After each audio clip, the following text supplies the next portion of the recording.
Hi, everyone. Welcome back to another wonderful episode of Inspiring Women Revolution. I'm so excited for my next guest. Her name is Heidi Merrill.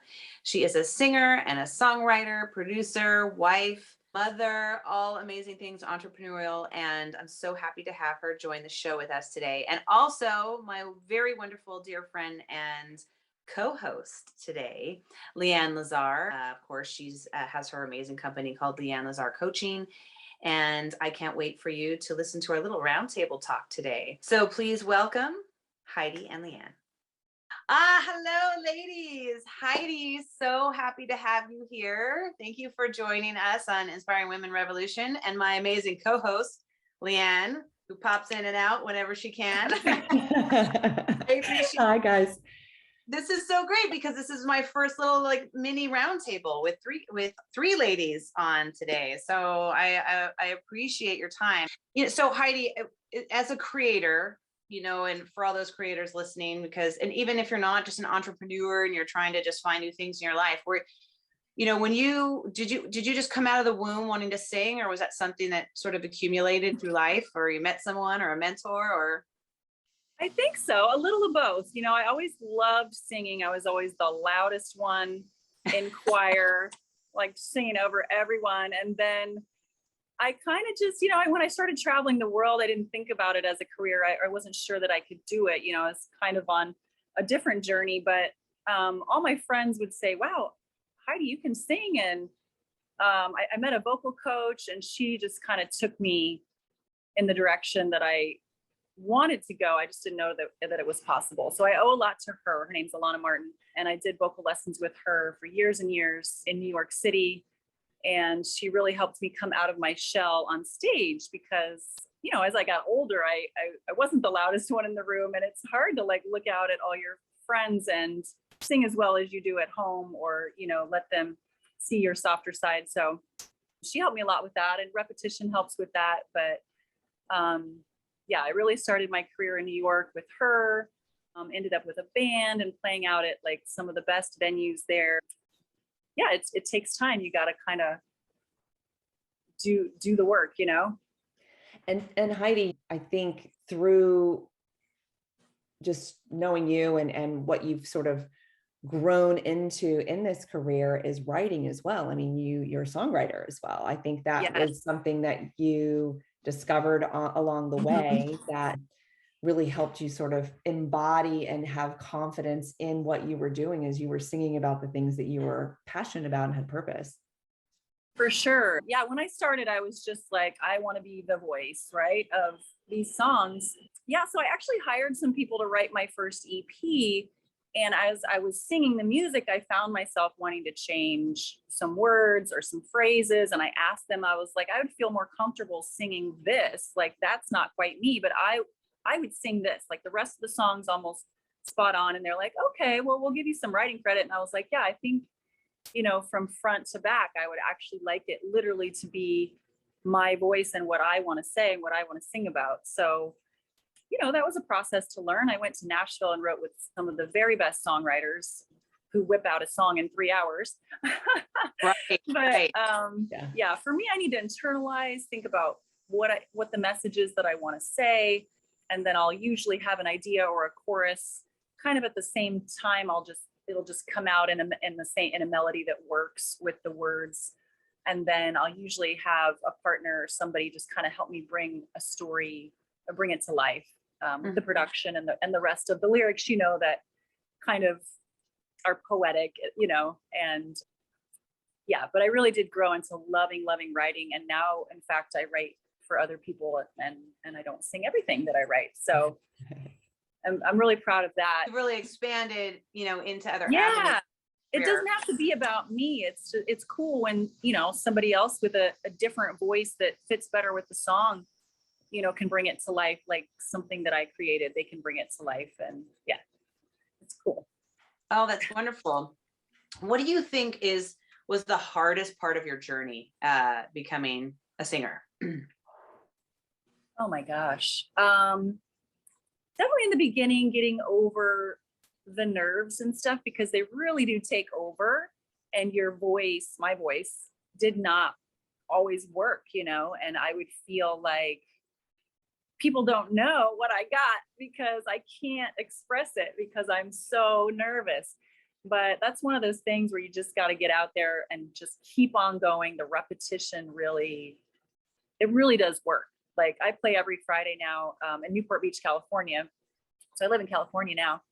And I've noticed even over the last couple of years, just playing all the time, it helps you kind of just get into the spirit of it and not always think about what is my face doing at this exact moment, or what is, you just kind of go with the flow and have fun. So I think the having fun part of it is really, really important. But back to your question, being told no, or like not, really making it when you thought you just wrote the best song ever. And it's like, you put it out there and you wait, and then it's just like crickets, right? It's so hard. Oh, it's yeah. so hard when you've got good stuff and you just can't get it in front of the right ears or the right network. It's really hard. Right. We're Right. really overcoming rejection. And I think that, all of us in our, other aspects of our wheelhouse and our dynamics and being in front of people and being, overcoming the rejection, I think is, like you were saying, Heidi, is huge, whether it's, and that goes down to like judgment and, is my voice good enough? Am I pretty enough? Or is my personality acceptable? Things like that. And I feel like it's really interesting because I've been on this journey and experienced things with you, but I think that, you're very good at going, oh my gosh, I'm so nervous, but internally your head is exploding, so you have this poise about you, which is so great. But, to hear how like physically it is manifesting when you have fear and when you are nervous and when you are being vulnerable. I mean, right? Your voice is a very vulnerable thing, and saying what you want and then singing in front of a crowd of people. I know, in karaoke, I'm an amazing backup singer in karaoke.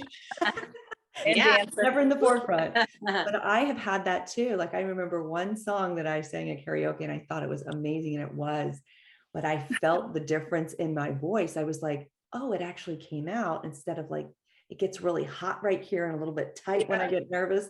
So, I mean, kudos to you for working through that and coming through that, and just, you're amazing. I love hearing you sing and coming to your shows. And Heidi, where's your shows in Newport? Just if anybody's listening and wants to, we'll tag again too. But since you just mentioned it, where do you play? So I play every Friday with my guitar player at 21 Oceanfront. So it's 2100 Oceanfront Restaurant. That's in Newport Beach on the peninsula. Really cool upscale bar and restaurant with great food. A lot of fun crowd watching there. And then we also play once a month at the ranch in Laguna, which is a golf course, really cute little secluded, beautiful view in the valley. We play outside on the patio there. So you'd have to check their calendar. My next Tuesday there, I think, is next week, actually. Oh, nice. I have to check. Yeah. We do a lot of random private events. People see us out and ask us to play at their Christmas party or charity event and stuff like that. But on my website, I post all my shows too. I think that's the best thing for a singer to not get discouraged, or if someone's trying to, I always say, try everything, try anywhere and anything, because the industry is such there is so much no and so much rejection. It's like, just keep trying, play at weddings, play at events, because you never know who's going to be there. I mean, I got my first agent because I went to a wedding from a friend of a friend's friends. And this agent happened to be there and got to know me as a person because we were sitting by this agent. And that's how, one of the ways I got my in.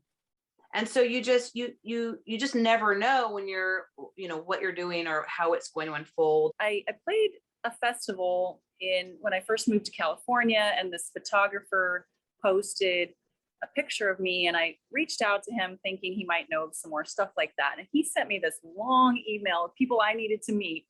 I mean, I thought that was so cool of him. So long story short, I met one person on his list that introduced me to this other person that introduced me to this other person. And so Justin Bush is the person that I write with now. Him and I write songs all the time together. He's a great producer. He's got a great ear. And he's friends with Paul, who's a screenplay writer. And Paul wrote this awesome short film called From Under the Bridge, When Bullies Become Trolls. And it's based on a true story about a teenage girl that was bullied and ended up committing suicide. So it's a very deep topic, but really a great message. And Justin and I were fortunate enough that he asked us to write the music for the film. We had to go to a different place because I'm used to putting out, country music. I do sad songs sometimes, but it was really a different emotional place to write music based on that screenplay. But it was really cool and really rewarding. The film is getting all kinds of awards. We won Best Song at the LA Film Awards. One of the songs was up for a Grammy this year. So that was just awesome. So just like you said, like reaching out, always being open to meeting people. I mean, that whole, Justin's amazing and Paul's amazing. And I'm so happy to know them and get to work with them. But yeah, being on that movie was top of some of the things that I've gotten to do in my career. Really, really cool. Oh, that's wonderful. Yes, I'm so proud of you. It's awesome to see her journey and to be able to support and just appreciate where you are and where you've come and the things that you do. It's beautiful. Thank you. And you do all this and you're a wife and a mom too. Yes. In fact, we're celebrating my son's 5th birthday. I can't believe it this weekend. Yeah. That's so wonderful. And it goes by fast, but then it doesn't, it's an incredible time. I'm sure any parent can share. This is such a beautiful age, and then they get 12 and then 13 and then 14. And then next thing as our parents probably, I'm sure your parents say it to you, enjoy it. But on top of that, while you're trying to enjoy your children's childhood, you still have to set goals. Yeah. And you have to self-care, right, LeAnn? And you still have to take care of you and build your dreams, right? So how do you describe how you set your goals and your balance and your family and maybe some self boundaries for you time, things like that? It was hard. I had Luke in New York, and then we just up and moved to California. So my life was uprooted totally. I didn't have a band. I didn't have any friends. I had a brand new baby. Oh my gosh. It took me a while. Thank God LeAnn was so close. We love a LeAnn. phone call away. Oh my gosh. But I slowly got back into it. Like I said, met one person and it kind of steamrolled into meeting a bunch of people. And now, thank goodness he has preschool and there's some hours in the day that I can take for myself and work on music. Yeah, you just got to set aside the time.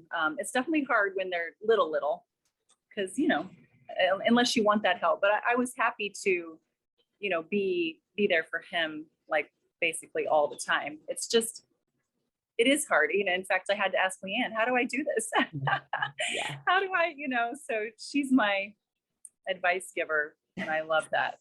LeAnn, what did you say when Heidi was like, how do I do this?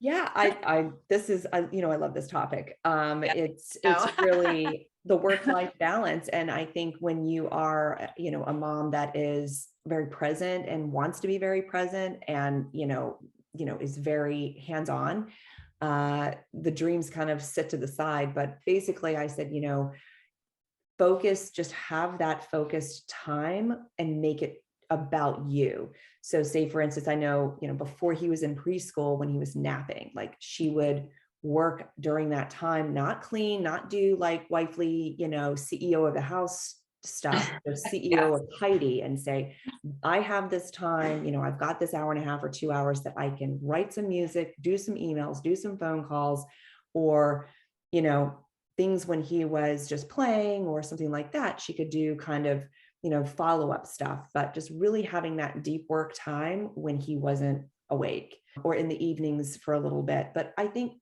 I generally don't like to do too much in the evenings, because then that's the self-care, that's the decompressing, that's shutting down your mind and stuff. So, and that's what she did. She would work when he was sleeping, or, she would take a little time when her husband would be able to take him for a bit.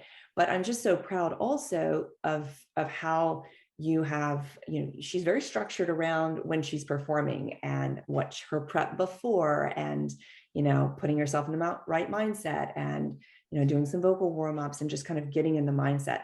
So generally, I know that you also, make sure that babysitter is there well in enough times that she has time for herself to prepare for what she's doing next. So it's allowing yourself to do those things and not feel guilty and self-judge that you're not, oh, he's crying because, he wants mom. Well, you know what? He's going to cry anyway. Like, let's let his favorite babysitter, take care of him. Right. Yeah. That's amazing. And so what would you say is, for all those moms, especially career moms out there, or just career oriented women, period, would be the toughest thing about, I don't want to give the answer away, but like the toughest thing about creating that life for yourself, Heidi, like in creating that balance, what is the most difficult thing for you? Actually, I should say the most helpful thing for you, not the most difficult, most helpful thing. Hold on. I was thinking of the, I think, well, you can go into the hardest to the easy. It's funny. I asked LeAnn a question recently about mom guilt, because for me, sometimes I'm on a roll and I'm doing things on my phone, and all of a sudden Luke's like pulling on me, and I'm like, wait, mommy's working. And I feel bad, when I'm always looking at my phone. Yeah, you really do have to just like set aside the time, be like, this is my time to do this. And then this is the time for Luke, and try not to be pulled away from one or the other. Like, that is hard. I think definitely when you have that time where your phone's just away and you're not looking at it, that's really helpful, because in your own mind, you don't have to reply to every ding or whatever in that moment. Like, people can wait 30 minutes, you know what I mean? But it's also too that your child can wait a few minutes. Like, I know for me, and this is what we were talking about, is, when they're younger, they want you at that moment. It's an opportunity to create boundaries for yourself, to say, mom has to do this. Let me get you set up and doing this over here, and, kind of battle that out. And I know that for me with, my kids, I make sure that I set aside a couple hours in the afternoon, because they have homework and because they want a snack and because, we've got things that we have to do. I may answer an email, but I'm not in work mode, or I do have my phone on silent for, an hour or so that I know that I'm focused. Because I think with regards to mom guilt, which is what we had been talking about, is, when they feel like they're vying for your time, that's when they have the negative outbursts, or they have the negativity come out, or they want you to see them and gain your attention. But when you are present with them, you're able to, they feel loved, they feel seen, they feel heard, even if it's for 25 minutes. And then you take 5 minutes to answer that email quickly, something like that. So that's where, just know that, as long as you are, I think this is what I said to you, Heidi, as long as they feel loved, they feel safe, taken care of and fed and, warm and all those things, you're being the best mom. It might not be at that every single moment that you're able to provide that, but in all, if that's how they're living, that's how you are, giving them an environment, then don't self-judge. Yeah. I think that was a LeAnn question. Yeah. Thanks, LeAnn. But it's wonderful to hear it too, because there's wonderful advice here, which is definitely what we want, right? We want to share advice for each other. And, I think musically you shared some wonderful advice here, Heidi, and LeAnn. You'll always give such a wonderful personal advice. And that's what we want to take away. If we can take away one thing from a beautiful conversation with each other, then we're winning all around, right? If we're really listening. Of course, we can't solve it in 30 minutes, but we can definitely put little feeders that you're listening today and go, oh my gosh, I got that. That's amazing. I'm an entrepreneur. I'm trying to find, and it doesn't have to be just in music. It's really about your life and where you want it. COVID has given us an opportunity to really change what we want to do in our lives, where we want to be, how we want to live it. And it's all a choice. And I feel like this it's a wonderful opportunity to listen and go, you know what? I like what she said. I like how hard it is. I don't like how hard it is, but I understand how hard it is. And somebody else is going through it too.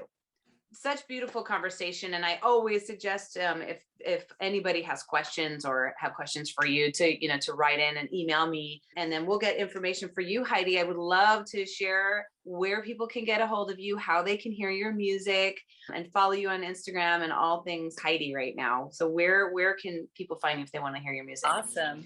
HeidiMerrill.com, HeidiMerrill. So, I mean, if you just look me up, you'll find me anywhere: Instagram, Facebook, YouTube, Heidi Merrill Music. I'm on Pandora, I'm on Spotify, I'm on Amazon Music, iTunes. Like, you can find all of the music, even the songs from the short film. You can find Born to Fly and I Can't Hold On.